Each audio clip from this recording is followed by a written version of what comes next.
수주대토라는 고사의 이야기인데요. 일단 이 그림부터 한번 보겠습니다. 이곳에 칼이 떨어진 곳이니까 표시를 해놓자. 그리고 어떻게 이거 무슨 건지 좀 알 것 같으시죠? 자, 내가 지금 어디 칼을 중요한 건데 칼을 잃어버렸어요. 어떻게 해야겠습니까? 떨어졌으면 그래서 내가 바로 풍덩에서 칼을 찾으려고 해야겠지요? 근데 어떻게 된 거예요? 표시를 해둔 다음에 이따가서 풍덩에서 들어가려고 하는 것이죠. 이게 어떤 고사인가요? 그 사자성어로 딱 뭐라고 하지요? 각주구검이라고 하지요. 근데 각주구검을 어떤 초딩이 이렇게 그린 건데, 이런 거 보면 참 뭐랄까요. 확실히 아이들은 우리 어른들 생각보다 좀 똑똑한 것 같아요. 근데, 각주구검이 어떤 거냐면 이런 겁니다. 육아를 좀 비꼬는 건데, 육아가 특히 툭하면 선왕의 옛날의 관습, 어떤 옛날의 성인들, 옛날 것 들먹이니까 너희들의 사고는 이것과 다를 바가 없다는 말입니다. 그 다음에 이것도 있습니다. 수주대토라는 고사입니다. 어떤 얘기입니까? 오늘 농부가 잠깐 쉬는 타임에 갑자기 무슨 일이 벌어졌어요?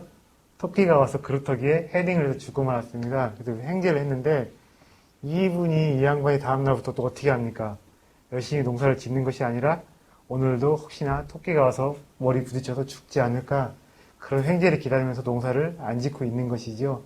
이것도 역시 육아를 비판하기 위한 것인데 한비자가 보면요, 육아를 굉장히 많이 비판하는, 특히 비판 포인트 중에 하나가 뭐냐면 이런 겁니다. 자꾸 옛날 이야기만 하고 옛날의 관습들을 지금 적용해보자. 옛날의 옛날 성인군주의 정치 방법들을 지금 적용해야 한다. 그것만이 또 통할 수 있는 길이고 정치의 안정을 가져올 수 있다 그런 것인데 그것은 절대 안 된다는 것입니다. 옛날은 옛날이고 지금은 지금이라는 것입니다. 그래서 변해야 산다. 세이 사이 세상이 변하면 일이 변하는 것이고 사이 비 일이 변하면 뭐가 변해야 하면 준비가 변해야 한다. 고금 이속 옛날과 지금은 풍속이 다르니까 어떻게 해야 한다는 겁니까? 옛날은 옛날이고 지금은 지금이니까 지금에 맞는 새로운 규범, 규칙, 법들을 만들어서 지금 세상에 어떤 안정을 불러일으켜야 한다는 말이지요. 어떤 것들이 변했느냐? 사람의 인정이 변했습니다. 근데 사람 마음들, 사람의 어떤 심리들, 사람의 어떤 심보나 속들 이런 것들이 왜 변하냐면 한비자가 뒤에서 이런 말을 합니다. 재화가 변하고 경제가 변해서 그렇다. 자, 사람 수는 많은데 재화의 수는 사람 수에 비해 부족하고 경제적 여건에 따라 사람이 얼마든지 마음이 변하고 인정이 변하면 어떻게 해야 한다. 자, 물자가 변하고 경제가 변하면 사람의 마음이 변하고 사람의 마음이 변하면 어떻게 해야 한다? 그에 따라서 또 규범과 제도, 법이 바뀌어야 되는데 육아는 늘 옛날 이야기, 옛날하고 지금은 여러 가지로 상황이 다른데 늘 옛날의 성인군주, 옛날의 어떤 규범들만 이야기하는데 절대 안 된다.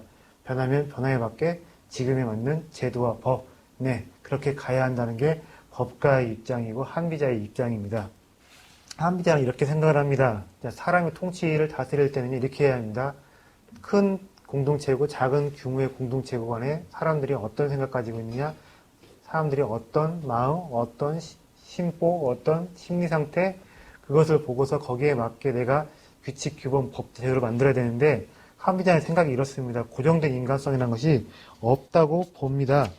무슨 말이냐? 흉년이 든 봄에는 음식을 아끼느라 어린 아이에게도 주지 않고 풍년의 가을에는 평소에 알지 못하는 사람에게도 배부르게 음식을 나누어 준다. 이것은 같은 권속을 소홀히 하고 지나간 나그네를 존중하고 있기 때문이 아니라 그것은 한편에서는 식량이 부족하고 다른 한편에서는 식량이 넉넉하다는 실정의 차가 있기 때문인 것이다. 이러한 점으로 볼 때 고대에 일반적으로 물자를 경시하고 있었던 것은 인정이 많았기 때문이 아니라 물자가 많았기 때문인 것이며 현대에 와서 싸움이 일어나는 것은 몰인정하기 때문이 아니라 물자가 부족하기 때문인 것이다.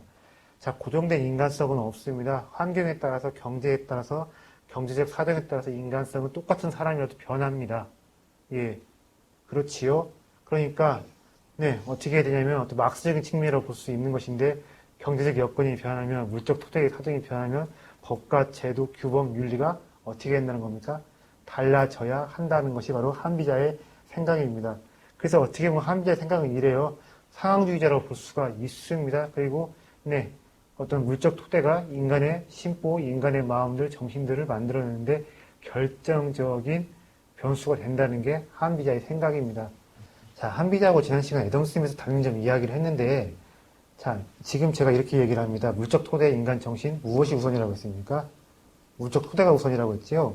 자, 근데 애덤 스미스하고 한비자가 닮았다고 했는데 지금은 제가 또 한비자하고 뭐냐면 마르크스하고 닮은 구석 이야기를 좀 합니다. 근데 저기 마르크스하고 애덤 스미스가 닮은 구석이 있을까요? 없을까요? 노동가치설 누가 먼저 얘기했냐면 애덤 스미스가 먼저 이야기했습니다. 그리고 사실 적지 않게 네, 자유주의 고전 경제야 그런 사람들한테 누구야 마르크스 적지 않게 영향을 받은 사람입니다. 예. 자, 한비자가 이렇게 얘기합니다. 과거에는 도덕을 겨뤘고 그 다음에는 지모를 겨뤘고 최근에는 기력을 다투는 시대라고 하는데 물자 양에 따라서 재화 하정에 따라서 도덕, 지모, 기력 예, 중요한 것이 달라지게 되었고 지금에는 사람 수에 비하면 물자 수가 부족하니까 기력을 다투는 시대다 이렇게 얘기합니다. 동양이나 서양이나 아주 옛날 과거 황금 시대는 향수가 있는데 이게 왜 그럴까요? 자, 빙하기가 끝나면 이런 게 벌어집니다. 빙하기가 끝나면 인류 수는 적은데 마침 네, 온도가 갑자기 올라가면서 여기저기 풀숲이 우거지고 초원이 우거지면서 지천으로 먹을 것이 깔리고 과일이든 동물이든 먹을 것들이 많이 깔려가지고 인간 수에 비해서 아주 넉넉하게 먹을 것이 있었던 과거의 황금 시대가 서양에도 동양에도 있었다고 합니다. 그러니까 동양이든 서양이든 어떤 구전이라든가 신화라든가 이게 보면 과거에 좋았던 때에 대해서 이야기를 하는 거 뭐라고 하죠? 낙원동산 이야기를 하고 동양에서도 뭐 하운주 요선시대 이야기를 하는 게 그때 그 빙하기가 막 끝난 시점에 먹을 것들이 넘치고 그런 때가 있었다고 합니다. 그리고 누구 유발할 때문에 좀 유명해진 견해가 있어요. 자, 인간이 원래 뭘 했다고 합니까? 채집 수렵을 하다가 농경으로 전환했다고 했는데 그것이 역사의 발전이라고 합니까? 아니라고 합니까? 유발하라는요. 전혀 아니라고 하지요. 사람 체격이라든가 영양 상태라든가 오히려 채집 수렵할 때가 나았다고 하는데 채집 수렵만 해도 넉넉히 먹고 살고 일주일에 2, 3일만 일을 해도 네, 삶을 이어나갈 수 있었던 그런 때가 있었던 것 같은데 그때는 한비자 말대로 이런 거예요. 사람 수에 비해서 먹을 것이 넘치니까 다투고 싸우고 쟁투할 일이 없었던 그런 것입니다. 네. 자, 근데 한비자가 이런 거를 얘기를 해요. 지금은 왜 육아식대로 좋게 관습으로 타일러서 말로써 도덕으로 다스리는 것이 안 되냐? 네. 멜서스적 혼란과 압력 그런 것들을 한비자가 이야기를 합니다. 인구는 뭡니까? 먹을 것들, 경제적인 재화들은 산술급수적인데 인구는 어떻게 되느냐? 기하급수적으로 증가하니까 사람들이 안 싸우고 배기수가 없다는 거예요. 자, 근데 제가 몇 번 설명드렸습니다. 한비자 사상의 배경이 어디라고 했습니까? 중원이라고 했습니다. 중원 요새로 따지면 어디입니까? 하남성 정주하고 하남성 안양 쪽입니다. 거기가 지금은 광둥이나 상해 때 밀려가지고 네, 인구가 넘버3가 되었는데 원래 거기가 인구가 제일 많아요. 그러니까 그때에도 아니었을까? 그때도 비슷했을 겁니다. 중원이라는 곳이 문명이 싹튼 곳이고 문명이 발상된 곳인데 뭐냐? 이런 인구 증가, 인구가 바글바글 되다 보니까 더욱더 네, 재화는 부족하고 사람들끼리 싸우고 아비규환, 다툼, 악다구니 이런 것들이 많았을 것 같은데 한비자의 얘기를 보면요. 이렇게 얘기를 합니다. 경제라는 것은 결국 무엇이냐면 희소성의 문제이다. 그리고 인구당 재화의 문제이다 이야기를 하는데 사람 수에 비해서 먹을 것이 부족하다. 그럼 어떻게 해야겠습니까? 악다구니 쓰는데 내비 줄 것이 아니라 법으로서 강력히 규제를 하고 뭘 특히 강력하게 얘기를 해야 됩니까? 강력하게 뭘부터 설정을 해야 돼요? 재산권을 침해하지 못하도록 법으로 이야기를 분명히 해야 됩니다. 그리고 또 어떻게 해야 됩니까? 남의 거 뺏지 말라 소리만 할 것이 아니라 어떻게 하면 생산성을 증가시켜볼까 고민을 해야 되는데 육아 저놈들은 옛날에는 성인들이 이렇게 다스렸다. 성인들이 옛날에 이런 말씀으로 교화를 펴졌다. 이런 소리만 하니까 답답한 거예요. 야 육아 너희들 그런 방식으로는 지금 사회에서 특히 중원 멜서스적 혼란과 압력이 엄청난 지금 이 땅에서는 절대로 될 수가 없다는 것입니다. 자, 근데 이런 멜서스적 혼란과 압력이요. 많이 들어보셨지요? 그지요? 이게요. 중국이 진짜 심했어요. 자, 명나라, 송나라, 원나라, 청나라 마찬가지예요. 이런 게 있어요. 한나라 초기 좋은 왕들이 다스려서 정치가 잘 되어서 혼란이 없었다. 한나라 말기, 명나라 말기, 왕들이 띨띨하고 관리들이 개판이 쳐가지고 나라가 망했다. 그렇지가 않아요. 이것이 있습니다. 시간이 갈수록 인구가 불어나요. 그리고 호족들이 인구를 뭐냐면 토지를 겸병하다 보니까 자기 또 땅을 붙여먹을 사람들이 없어가지고 이 사람들이 국가의 조세, 병역 자원이 돼야 되는데 어디로 갑니까? 호족들과 지방 유지들 밑으로 들어가서 국가에서는 파악이 안 되는 인구, 백성, 소득원, 호구가 많아지게 되는 것입니다. 그런데 전쟁이 벌어집니다. 위초고, 나뉘게 되고, 5대 19, 5, 16고, 진우량, 또 주원장, 장사성 나뉘게 됩니다. 그럼 뭐가 벌어집니까? 그 와중에 엄청나게 많은 인구가 죽어버리고, 지방의 토호도가 유지들이 자기 땅을 잃어버려가지고, 전쟁이 끝나고 나면은 인구가 많이 사라져버렸고, 또 지방의 토지를 왕창 겸비한 지주들이 죽어버렸어요. 그러니까 어떻게 된 겁니까? 인구 수대로 토지를 자기 새끼, 자기 자식 붙여먹을 수 있을 만큼 놀아주게 될 수 있는 거예요. 자, 왕조 말기에 가면 뭐가 벌어지냐면요.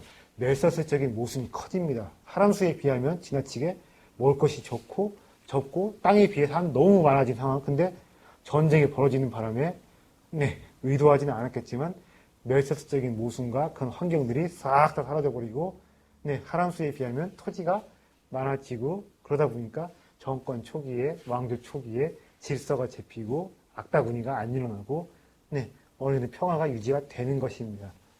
청나라도 어떻게 보면 그런 환경에 처해 있었는데 특히 문제가 이거였어요. 청나라 강건, 성세, 강희, 권룡 누가 있었습니까? 옹정이 있었고 누가 있었죠? 청나라가 어떤 나라입니까? 명나라가 정치를 어떻게 했어요? 훨씬 더 잘했지요? 그지요? 그러다 보니까 뭐가 문제였냐면 인구수가 너무 많이 늘어난 거예요. 근데 인구수가 늘어나면 거기에 비례해서 늘어나야 되는 게 뭐가 있습니까?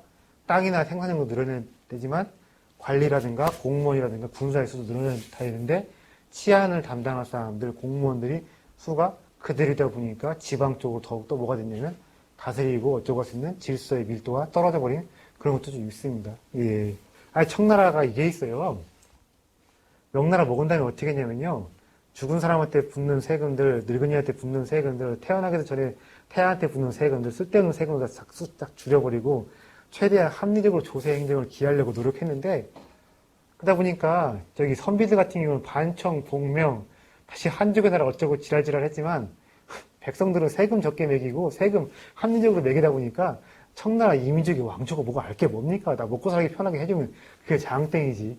그래서 오히려 위에 있는 그 사대부계층들은 많이 반발하고 끝까지 개겠지만 밑에 일반 서민들, 백성들은 절대 청나라 만주의 통치에 반발하고 그러지 않았습니다. 세금만 깎아주고 합리적으로 조세 행정을 기한다는 이유만으로도 오히려 그것만 가지고도 이민족의 통치에 순응을 했던 것입니다. 원래 그래요. 자, 법고에 문제가 있습니다. 제가 법고를 한자로 못 옮겨왔는데 자, 법고 무엇일까요? 법은 우리가 법할 때 법이에요. 뭐겠습니까? 자, 한자로 법이 무슨 뜻도 있습니까? 단순히 말 그대로 로우가 아니라 어떤 뜻도 있지요? 동사로요? 똑같은 거예요. 법은 우리가 어떻게 해야 됩니까? 지켜야 되는 것이고 본받아야 되는 것인데 한자로 그 법자가 이런 뜻도 있습니다. 본받다, 지키다라는 문제가 그 뜻도 있습니다. 자, 한자가 좀 골 때려요. 자, 중국이나 동아시아가 왜 상업 발전에 한계가 있느냐 이런 것도 있습니다. 여기 좀 부분은 좀 기억하실 것 같아요. 예전에 은행이나 공문서 쓸 때요. 1, 2, 3, 4 이렇게 한자, 두 글자 썼습니까? 안 썼습니까? 그렇죠? 안 썼지요? 그지요? 복잡한 한일자, 복잡한 두의 석삼 있었지요? 1부터 9가 따로 있었습니다. 왜 그런지 아시죠? 위조할 수가 있으니까 기억하시죠? 은행 같은 데 썼던 거 기억하시죠? 이게 뭐가 있냐면요. 한자는 보면요. 이런 게 있어요. 뜻이 두세 가지로 혼동되거나 같이 쓰이는 그 글자들이 많이 있고 명사가 동사로, 동사가 명사로 쓰이는 경우도 많이 있었다 보니까 한자는 이게 있습니다. 동아시아의 공통의 언어 한자는 명확한 계약의 언어, 명확한 상업의 언어가 안 됩니다. 페니키아 글자에서 기원한 표음 문자가 짱이에요. 그것은 명확한 계약의 언어, 명확한 상업의 언어가 될 수가 있는데 한자는 어떤 한계가 있냐면 명확한 상업의 언어로서 조금은 한계가 상당히 있습니다. 여러 가지로 해석될 수 있는 여지가 있기 때문에 법고의 문제, 법고가 무엇이겠습니까? 법이 무슨 뜻도 있다고 했죠? 동사로서 본받다, 지키다, 수호하다, 엄호하는 뜻도 있다고 했는데 자, 옛날 법고는 누구의 생각이겠어요? 자, 법가의 생각이 아니라 누구의 생각입니까? 과거의 성인군주를 들먹이는 거 누구의 생각이겠어요? 네? 유가의 생각인데 유가가 과거에 요임금, 순임금 이야기를 합니다. 요임금이 했던 대로 다스리자, 순임금이 했던 대로 다스리자 이야기를 하는데 이런 문제가 있어요. 일단은 실행이 불가능합니다. 요임금의 방식 지금 세상에 통할 수가 없습니다. 그리고 순임금, 요임금 실증이 불가능해요. 그 양반들이 그 당시에 1000년 전에 2000년 전에 어떻게 다스렸는지 정확하게 얘기할 실증을 할 수가 없습니다. 또 골 때린 게 이거예요. 자, 유가만이 과거의 성인들을 내세우는 것이 아니라 묵가도 과거의 성인들을 내세우는데 똑같은 요임금, 순임금입니다만 요임금이 말하는 유가가 말하는 요임금, 순임금과 묵가가 말하는 요임금, 순임금이 달라요. 그럼 누구가 맞게 얘기하는 걸까요? 사실 이런 걸 수도 있어요. 자신들이 생각하는 이상적인 이념과 자신들이 생각하는 이상적인 뭔가 정치 사상이 있는데 그거에 맞게 과거의 캐릭터들을 설정한 다음에 만들어내고 이야기들을 꾸며내서 사람들한테 강제하거나 강요하고 가르치는 걸 수도 있습니다. 그지요? 자, 청나라가 조선 무너뜨린 다음에 이 노릇놈들 사대부에서 왜 싹 쓸어내거나 이시야원가들 왜 도륙을 왜 안 했습니까? 적국의 무능한 지배층은 내비두는 게 나한테 이득일까요? 아니면 도륙을 내버리고 싹 쓸어버리는 게 나한테 이득일까요? 오히려 내비둬버리고 걔들이 기득권을 인정해주는 게 나한테 장기적으로 경제학적으로 훨씬 더 이득일 수가 있습니다. 법가가 여러 가지로 뭐냐면 유가를 비판하는데 과거 파리한다, 성인군주 파리한다, 과거에만 집착한다 그 문제만 가지고 어떤 비판하는 것이 아니라 여러 가지로 이야기를 해요. 퇴행적인 역사가 지금까지 가르고 대도 깠는데 일단은 인치의 위험함 그리고 유가가 말하는 인과 의, 예라는 게 그런 규범들이 실효성이 없다. 그리고 성에 대한 집착 이것도 문제라고 했는데 여러 가지로 유가가 막 그 법가가 유가를 비판합니다. 정말 재밌는 게 이게 있어요. 법가가 유가를 비판하는데 어떤 것들을 이야기하냐면요. 이런 거예요. 단순히 유가가 나쁘다, 유가 사상이 덜 떨어졌다, 이렇게 비합리적이다 이런 말만 하는 것이 아니라 당시에는 유가 사상이 춘추 전국시대 때, 특히 전국시대 때, 전쟁 시대 때 공맹 사상이 정치적인 주류였을까요? 아니었을까요? 당시에는 분명히 유가 사상은 유가의 학문을 배웠고 나 공자의 제자요라고 말하는 사람들이 많았고 공맹적인 정체성을 지닌 지식인들은 많았지만 궁중사회에서 왕한테 현장에서 유가 지식인들이 많이 등용되고 국가를 이끌어갔던 것은 분명히 아닙니다. 당시 전쟁의 시대입니다. 그러면 누가 주류였겠어요? 부국강병을 이야기할 수 있고 당장 군사들을 이끌어갈 수 있는 손자하고 오기 같은 병가나 상황이나 한비자 같은 법가가 주류였어요. 당시에는 분명히 유가 사상이 어떤 정치적인 주류는 아니었는데 이렇게 얘기를 했습니다. 한비자는 저것들 진짜 문제가 많고 이렇게 비한적인 면들이 많은데 더 나아가서 이렇게 얘기를 합니다. 저것들이 만약 정치 권력을 잡으면 저것들 세상이 되면 왕이 저놈들의 사상을 통치 사상으로 채택을 하면 이러저러한 문제점들, 난맥상이 크게 벌어질 것이고 이러저러한 헬게이트가 열릴 수 있다고 한비자가 우려, 경고, 예상을 했습니다.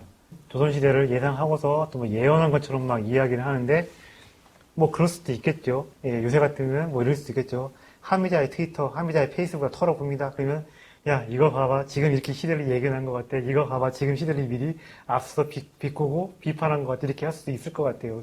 법가하고 문과 공부를 많이 했고 병가 공부를 많이 했는데 이것들이 당대에 유가를 많이 비판하고 유가 사상 투쟁을 했고 춘추 전국시대뿐만이 아니라 중국 역사를 보면 계속해서 법가하고 유가는 투쟁들을 많이 했어요. 법가하고 문과가 굉장히 뼈아플 정도로 유가의 어떤 약점과 허점들을 꼬집었고 공격을 했고 유가가 정치 권력을 잡으면 유가의 통치 사상이 주류가 되어버리면 생길 수 있는 나쁜 점들, 생길 수 있는 사회의 난맥상들에 대해서 제가 누누이 공부를 하다 보니까 좀 머리에 박혔는데 그러다 보니까 지금 한국 사회 모습이 좀 안타까운 거예요. 예. 한국 사회는 제가 봤을 때 조선 잔재 유교의 때를 청산하지 못한 정도가 아니라 잘 보면 어떻게 보면 그런 겁니다. 돌아가고 있다는 느낌이 많이 들어요. 인치의 위험성, 이게 진짜 문제입니다. 자, 육아는 끊임없이 성문화된, 명문화된 법으로 다스리는 것이 아니라 어떤 덕으로서, 예로서 다스리라고 합니다. 덕을 일구는 사람들 두 글자로 뭐겠습니까? 성인, 그러니까 좀 더 아래 레벨이요. 군자지요? 자, 군자가 정치를 하면 됩니다. 군자가 정치를 하면 망고 땡이고 이상적인 사회가 열린다고 하는데 사람의 마음은요, 왔다 갔다 합니다. 그지요? 어제 군자였던 사람이 오늘 아니게 될 수도 있는 것이고, 덕과 예, 그러니까 정치는 어디에 달렸냐면 사람한테 달린 것입니다. 얼마나 위정자들이, 얼마나, 위에 있는 그 관료들, 관리들, 왕들이 도덕적으로 완성이 되어서, 정치를 할 수 있느냐, 얼마나 유덕자가, 얼마나 그 군자들이, 정치를 담당할 수 있느냐, 여기서 정치의 성공과 실패가 갈린다고 하는데, 과연 착한 사람들이 정치를 한다고 해서 뭐죠? 좋은 세상이 올 것이냐? 그리고 사람의 마음, 사람의 덕으로 정치를 하는 것이 옳은 방향이냐? 그렇지가 않다는 겁니다. 이런 거예요. 사람 마음은 왔다 갔다 할 수 있게 마련이다. 그리고 높으신 분 심기는 늘 변할 수가 있으니까 똑같은 상황인데 오늘은 이랬다가 내일은 저랬다가 자, 오늘 내가 이거 뭔가 허락받으러 갑니다. 저희가 물건 오늘쯤 런칭 하겠습니다. 갔는데 어제는 오케이 했는데 다른 놈한테는 안 된다고 합니다. 그러니까 뭐냐면 투명성, 확실성 어떤 것들이 그런 것들이 없고 재량권에 의해서 왔다 갔다 하게 마련이고 어제는 상 받았고 오늘은 벌 받을 수가 있는 것인데 특히 윗사람들의 심기에 의해서 왔다 갔다 해버리고 재량권의 문제가 너무 커져버리면 어떤 문제가 커져버립니까? 정부의 행동이 이것들이 예측이 불가능한데 거기 정도만 그치는 것이 아닙니다. 재량권에 달렸으면 은근슬쩍 이거 약속하지만 또 어디다가 쓰시라고 제 정성입니다 어쩌고 하면서 뇌물을 바칠 수가 있는 것이고 거기서 부정부패와 관료들의 횡포들이 발생할 수밖에 없는 것입니다. 그래서 뭐냐? 인치가 아니라 답은 뭐겠습니까? 성문화된 법으로 또 법이 명확하고 간결해서 여러 가지를 해석될 여지를 줄여 놓아서 관리들의 갑질과 부정부패들을 막아 놓아야 한다. 인치가 아니라 답은 법치다. 이것입니다. 자, 근대의 두 가지 요소의 핵심적인 요소가 있습니다. 뭘까요? 어떤 것의 구속에서 벗어나는 것입니까? 인치로부터 구속에서 벗어나는 게 근대의 핵심이에요. 자, 내가 누가 세금과 재산을 뜯깁니다. 그러면 뭘 통해서만 뺏기는 게 정당한 것입니까? 조세, 뭐죠? 법률주의입니다. 그지요? 또 나를 어떻게 합니까? 감옥에 가두다거나 아니면 군대에 병역을 보내면 어떻게 됩니까? 철저하게 재판을 통해서만 나한테 가둘 수가 있는 것이고 징집을 하려고 하면 어떻게 됩니까? 역시 그것도요. 법에 의거해야 되는 것이죠. 나의 재산과 인신을 구속하고 불이익을 주려면 철저하게 윗사람들의 위정자의 심기가 아니라 법에 의해서 국회에 통과된 법에 의해서만 가능한 게 뭡니까? 그걸 근대입니다. 그러니까 인치로부터 구속에서 벗어나는 게 근대의 핵심이고 생산성의 구속으로부터 벗어나는 것이 근대의 핵심입니다. 자, 겨울에 얼어있는 냇가를 내가 깨트려 가지고 거기서 빨래를 하는 거 그러면 인간의 자유, 인간의 존엄성 그런 것이 있겠습니까? 없겠습니까? 없습니다. 반드시 생산성의 향상이 되어서 거기서 생산성의 구속에서 인간을 해방시켜주고 윗사람들의 심기에 의해서 좌우되지 않는 개인과 사인들의 영역이 보장되는 것이 바로 뭐겠습니까? 근대의 핵심 중에 핵심인 거예요. 어떻게 생각하세요? 생산성의 구속으로부터 해방, 생산성을 늘려야 됩니다. 그리고 뭐가 있습니까? 인치로부터의 해방이 근대의 핵심인 것인데 한비자에 나와 있는 이야기인데 어떻게 보면 좀 지금 정치 좀 풍자적인 측면이 있습니다. 자, 공자가 어느 날 그 나라를 다스리게 되었는데 전쟁에서 탈영한 병사가 있었답니다. 자, 전쟁에 탈영한 병사 어떻게 해야 됩니까? 죽여야죠. 그죠? 예. 근데 상을 줬대요. 왜 상을 줬을까요? 탈영한 병사가 글쎄 자기밖에 없고 홀 어머니를 모시고 있는 무남 독자 외아들이랍니다. 그래서 오히려 큰 벌을 내리는 것이 아니라 효자르구나 상을 줬답니다. 그때 그걸로 어떻게 됐겠습니까? 걔 상 받은 걸로 그건 뭐 자체로 나쁘다고 그거 뭐 인정상 그럴 수 있다 칩시다. 근데 그 이후로 어떻게 되었겠습니까? 전쟁에서 도망가고 타령하는 사람들이 무지 많이 늘어났답니다. 위정자가 함부로 즉흥적으로 은혜의 정치를 베풀려고 하면 안 됩니다.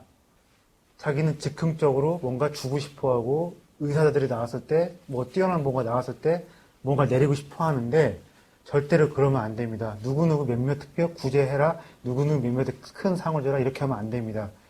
어떻게 이렇게 해야 돼요? 법과 제도를 바꾸려고 해야 돼요. 앞으로 유사한 사건이 나왔을 때 이런 식으로 해서 상을 준다, 이런 식으로 해서 벌을 주거나 구제를 한다, 이렇게 논의를 붙여보고 법과 제도를 바꿔서 거기 틀 안에서 해결을 하려고 해야 됩니다.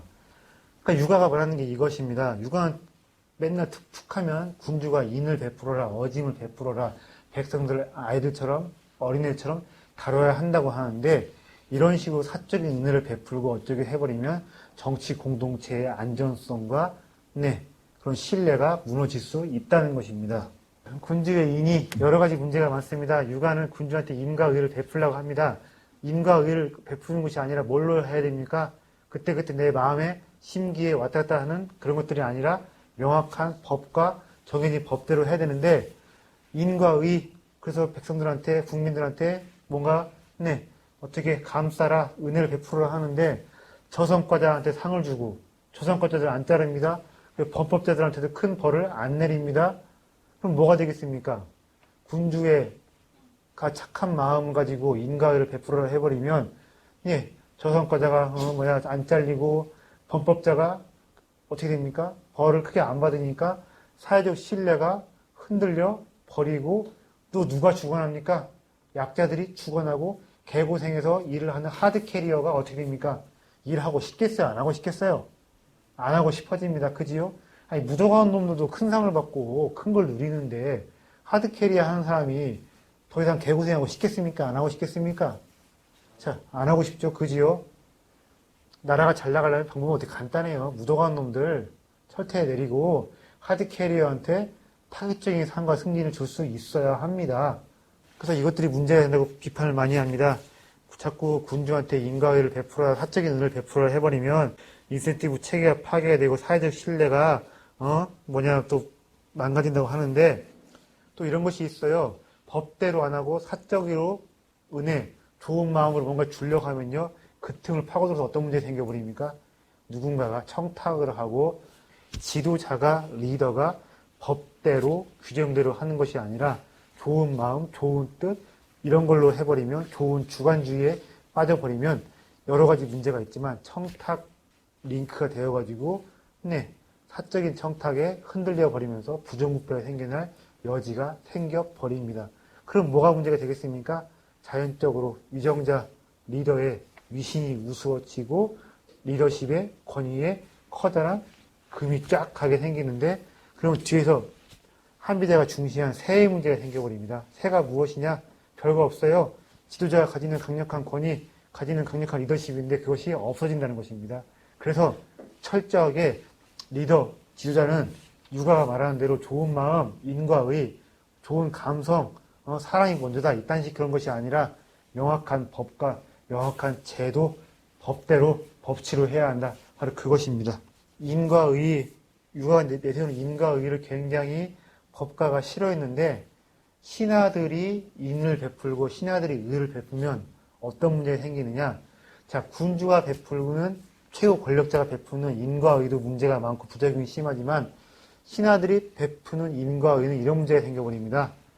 인을 베푼다, 의를 베푼다 어쩌고 하면서 사람을 거느리고 있고 세력을 거느린 사람들이 더욱더 더 많은 세력, 더욱더 많은 사람들을 자기 편으로 해버리게 되는데 그럼 뭐가 되는 것입니까? 은혜들은, 상들은 누구만 줘야 되는 거예요. 특히 상은 누구만 줘야 됩니까? 국가만 줘야 되고 왕만 줘야 되는데 부장이 줍니다. 중간보스가 줍니다. 도지사가 줍니다. 국무총리가 줍니다. 그럼 어떻게 되겠습니까? 사람들이, 세력이, 인심이, 민심이, 돈줄이 어디로 가겠어요? 함부로 신하들이, 함부로 밑에 세력가들이, 함부로 중간보스가, 함부로 부장이 내가 쏜다, 회식한다, 어쩌고 해서 하면 안 됩니다. 니들도 법을 따라야 하고 니들이 함부로 상벌을 휘두르게 하면 안 됩니다. 근데 신하들이, 밑에 사람들이 사적으로 뭔가를 베풀게 해버리면 분명히 권력의 누수가 생겨버리고 네, 그쪽으로 줄 서는 사람이 생겨버리고 2인자와 3인자의 힘이 너무 커져버리면 나라의 안정성이 흐트러지는데 이런 거예요. 유가가 말하는 임과 의, 이것은 뭐냐면 찬탈, 반란의 싹이 되고, 네, 국가, 권력, 최고 권력자의 권력이 날아가 버릴 수 있게, 네, 길이 아예 닦인다는 것입니다. 이런 사례에 어떻게 보면 한비자에 나와 있고 이렇게 있습니다. 제 나라에 전씨 집안이 있습니다. 제 나라가 원래는 강태궁의 후손이었어요. 그래서 강씨의 제 나라였는데, 어느 날 갑자기 전씨의 제 나라를 바꿔버렸어요. 제 나라의 신하 대부로서 전씨 집안이 있었는데 사람들한테 이렇게 합니다. 충분기 때 이렇게 나눠줘요. 똑같이 쌀 10대인데 어떻게 나눠주냐면 빌려줄 때는 커다란 되로 씁니다. 커다란 되로 해가지고 10대를 놓아줍니다. 반대로 가을에 받을 때는 어떻게 합니까? 커다란 되가 아니라 조그만 되박으로 받습니다. 10바가지라고 해서 큰 바가지 10개를 퍼주고 똑같은 10대인데 받을 때는 내가 조그만 바가지로 해서 퍼서 받습니다. 그러면 어떻게 되는 거예요? 놀아줄 때 어떻게 놀아주는 겁니까? 자, 준 게 많아요? 받은 게 많아요? 준 게 많은 셈이죠? 그지요? 그러면 백성들 입장에서는 어떻게 되는 거예요? 그 사람을 대인으로 보고 어떤 구세주로 보고 왕보다 이 사람이 훨씬 낫네라고 여길 수가 있는 것이지요? 어떻게 되는 거겠습니까? 나라의 민심의 향배가 그 사람한테 쏠려 버리는 것입니다. 그지요? 뭐 국가나 조직에서나 회사에서 이런 일이 있을 겁니다. 맨 위에 리더가 있는데 바로 밑에 리더가 함부로 보너스 준다거나 자기 사비로 해서 왕창 챙겨준다거나 그것들 특히 몰래 하면 됩니까? 안 됩니까? 그런 짓 하다 보면 어떻게 됩니까? 의심받을 수가 있어요. 그지요? 내가 이번에 한턱 쏘겠습니다. 내가 이번에 뭐 좀 베풀겠습니다. 그러면 어떻게 됩니까? 미리 얘기를 하고 될 수 있으면 누구 이름으로 나가게 해야 됩니까? 최고 리더 이름으로 나가게 해야만 내가 뭘 하게 되는 겁니까? 리더의 유신도 손상을 안 주고 나도 의심을 덜 받게 되는 거지요. 또 한비자에 이런 말이 있습니다. 자로라는 사람이 국가의 공사를 맡았대요. 그런데 국가의 공사를 맡아가지고 인부들을 인솔해서 일을 합니다. 그러면 인부들한테 이렇게 급료를 주고 뭘 좀 따로 하라고 나라한테 받은 게 있을 것인데 나라가 정해진 급료가 있는데 그것만 주는 것이 아니라 자기 사비를 털어서 밥을 먹이고 술을 먹이고 했대요. 그러니까 갑자기 노나라에서 이런 얘기인데 개손씨라는 노나라의 강타자가 와가지고 노나라의 세력가가 와가지고 항의를 했다는 겁니다. 당신이 나의 백성들을 뺏어가려는 셈이냐고. 당시 안 그래도 자로가 의인이라고 해가지고 통이 크고 호거래라 해가지고 인기가 많았는데 그런 식으로 베푸니까 뭐냐면 다른 사람한테 의심을 하는 겁니다. 제가 야심이 있구나. 제가 세력을 키울 맴이 있구나. 의심을 하는 것인데 절대로 신하들을 유가가 말한 대로 인과 의를 베풀게 하면 안 됩니다. 그러면 국가 권력에 누수가 생기는 것이고 신하도 신하대로 의심받아가지고 최고 권력자한테 제거되거나 억울하게 비명에 갈 수도 있는 것이다. 왕도 신하도 철저하게 어떻게 해야겠습니까? 법대로 하는 것입니다. 사적인 은혜를 베푸면 오히려 질서를 어지럽히고 자기 자신한테도 커다란 해가 될 염려가 크다. 바로 이런 것입니다. 성인에 대한 집착을 계속 유가가 그 법가가 많이 깝니다. 제가 지난 시간에 좀 설명드렸던 것 같고 앞으로 또 설명할 기회가 있을 것 같은데 맹자하고 특히 맹자가 심합니다. 성인 군주를 이야기해요. 500년마다 한 번 오시는 그분이 있답니다. 그래서 그분이 굉장히 천하태평화 유손시대를 연다고 하는데 군주가 성인이 될 수가 있습니까? 없습니까? 없습니다. 그지요? 이렇게 한비자가 예를 들었습니다. 자, 중국이 강남 이남에 월나라는 나라가 있고 월나라는 굉장히 강과 호수가 많아가지고 사람들이 수영을 잘하나 봐요. 근데 여기 누군가 빠졌답니다. 익사하게 생겼대. 그럼 어떻게 해야겠습니까? 멀리 월나라에 있는 수영선수를 내가 모셔와서 이 사람을 구출해야 되겠습니까? 아니지요. 그리고 당장 쫄쫄 굶어서 아사의 상태에 빠지는 사람이 있는데 야, 좀만 더 참아라. 며칠 후에 말이지 어디 대감집에서 커다란 그 잔치가 열렸는데 그때 한번 목구멍에 때 이빨이 벗겨보자 하면서 좀만 참으라 하면 되겠습니까? 안 되겠습니까? 안 됩니다. 육아는 끊임없이 성인 군주로 이야기하고 임금한테 성인이 되라고 하지만 한비자의 생각은 이건 거예요. 현실에서는 성군도 폭군도 없다는 겁니다. 뭐라는 거예요?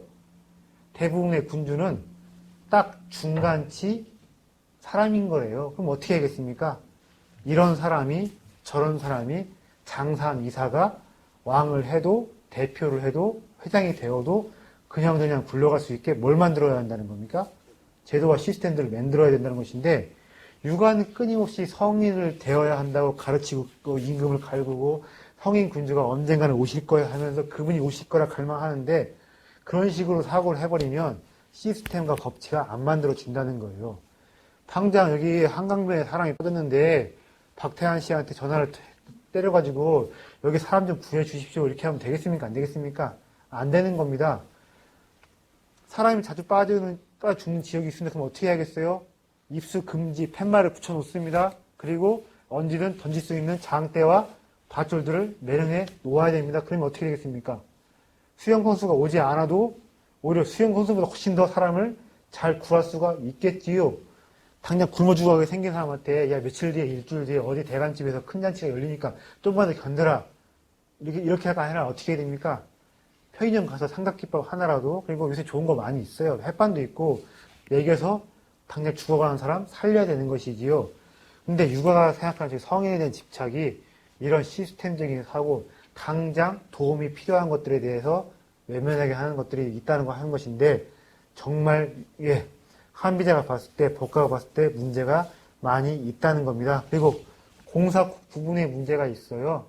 늘 좋은 마음 감성들을 해버리다 보면 정실주의가 생겨나게 마련이고 공사 구분이 흐릿하게 안 되는 것인데 임금이 되어 아랫사람을 금하지 못하면서 자신만을 금하는 것을 즉 억지 부린다고 하고 아랫사람을 다스리지 못하면서 자신만을 다스리는 것을 즉 어지럽게 한다 하고 아랫사람을 절약하지 하지 못하면서 자신만 절약하는 것을 즉 궁상 떠는 것이라고 한다.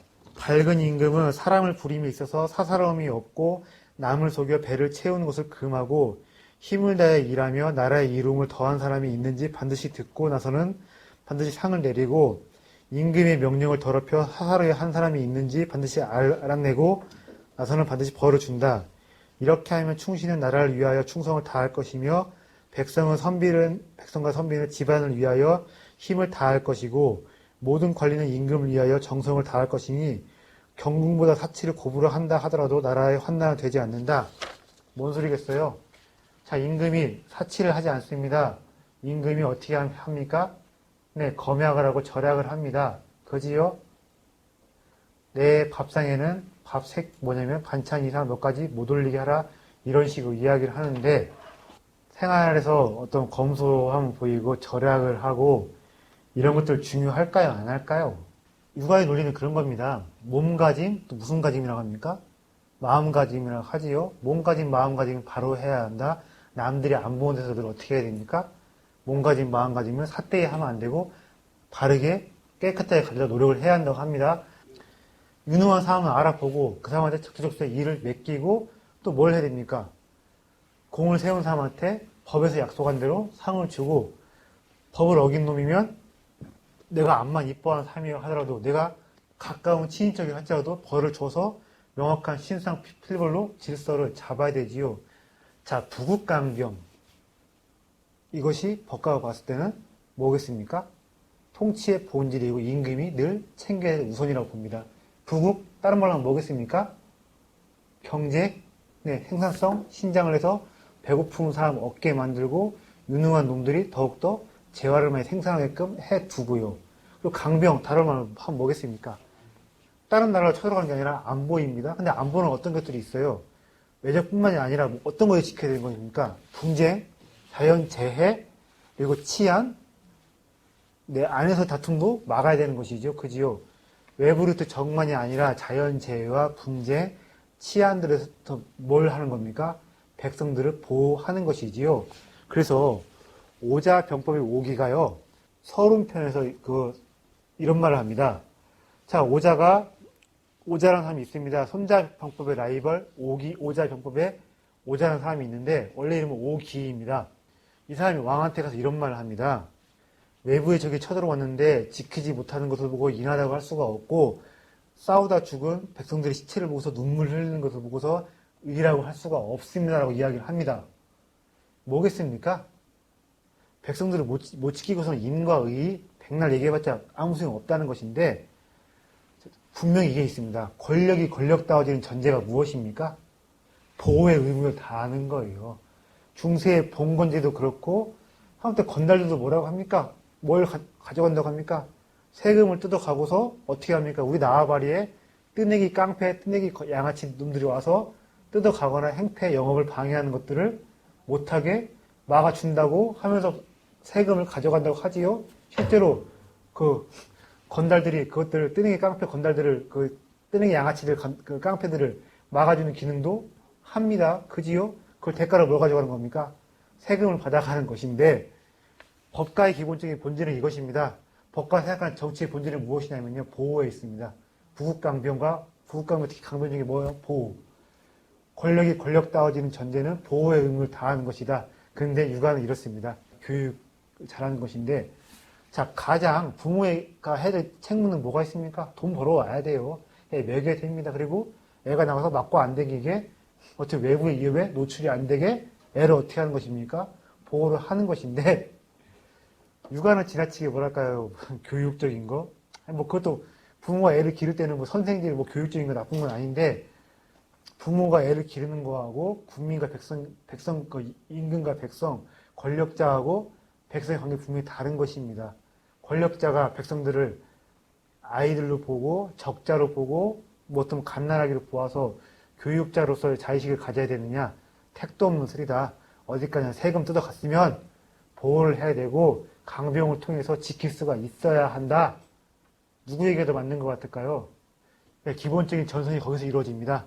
통치의 본질은 무엇이냐? 부국강병이다. 아니다. 통치의 본질은 교육질이다. 선생질이다. 여기에서 법가와 육아의 가장 기본적인 전선이 여기에서 대치하고 있고 여기서 맞대결 하고 있는 것입니다. 저 마지막부터 이렇게 했을 때 그러면 해볼게요. 육아가 기본적 예생이 이겁니다.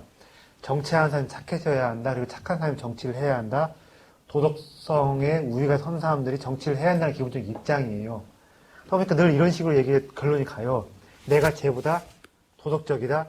내가 쟤보다 과거에 투쟁을 했으니까 민주화운동에 헌신했으니까 도덕적인 정당성, 정치적인 그 정당성이 있다 이렇게 얘기를 합니다. 내가 이 사람보다 착하다. 내가 저 사람보다 도덕적으로 정당하다. 이것은요 결론이 납니까 안 납니까? 착함이라는 거, 정의롭다는 거, 도덕적이라는 것은요 철학자들마다도 굉장히 정의나 개념이 엇갈립니다. 근데 거기서 내가 너보다 착하니까 정치를 해야 되고 국회의원 되고 정권을 잡아야 돼. 이런저런 사회적 권리를 내가 누려야 돼. 이게 참 삽질인데 육아의 논리는 늘 그런 식으로 갑니다. 군자가 정치를 해야 한다는 생각이 강하기 때문에 어떻게 보면 우리 사회가 얼마나 근대로 가냐, 어떻게 탈바꿈하냐 이 문제 같은데요.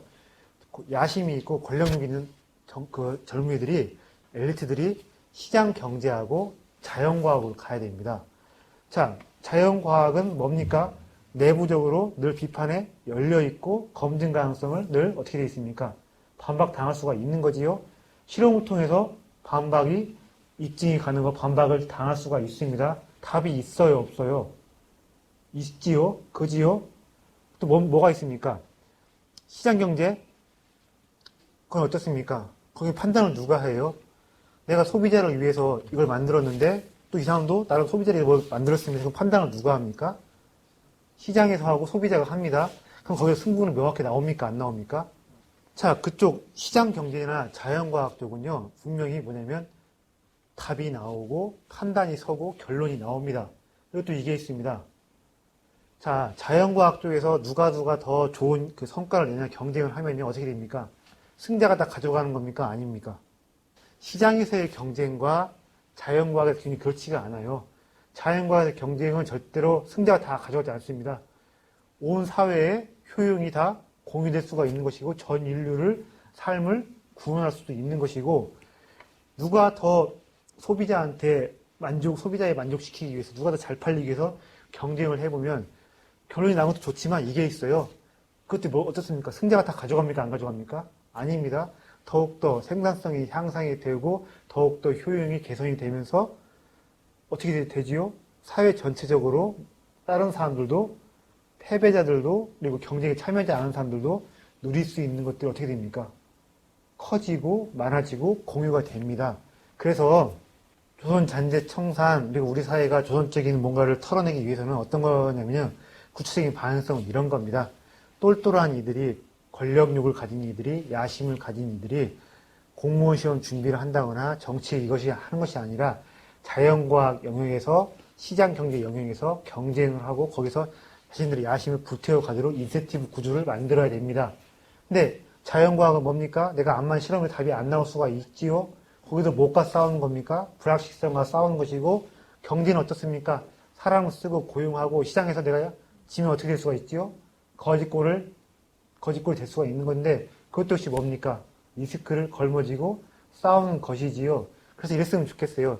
야심 있는 청년들이 자연과학과 경제 쪽으로 가서 재능을 발휘하고 거기서 승자가 되면 그 사람들이 이제 슬슬 정치 입문을 하고 또 직업 정치인이 되지 않더라도 장관과 차관과 관료가 되어서 사회를 이끌고 가는 것이 맞지 않나?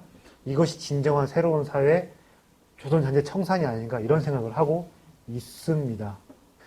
예전에 뭐 산업화 때는 그 군인들이 정치를 많이 했고 지금은 과거에 공부한지 안 했지만 운동권들, 데모한 이들이 지금 정치 엘리트들이 되고 있는데 새로운 시대가 와야 한다고 이런 거기도 해요. 그러면 누가 정치를 할 것이냐 문제인데 이렇습니다. 저는 똘똘한 이들이 과학자 되고 경쟁이 된 다음에 그 다음에 거기서 검증되고 경쟁에서 이긴 사람들이 정치를 하고 장차관이 되고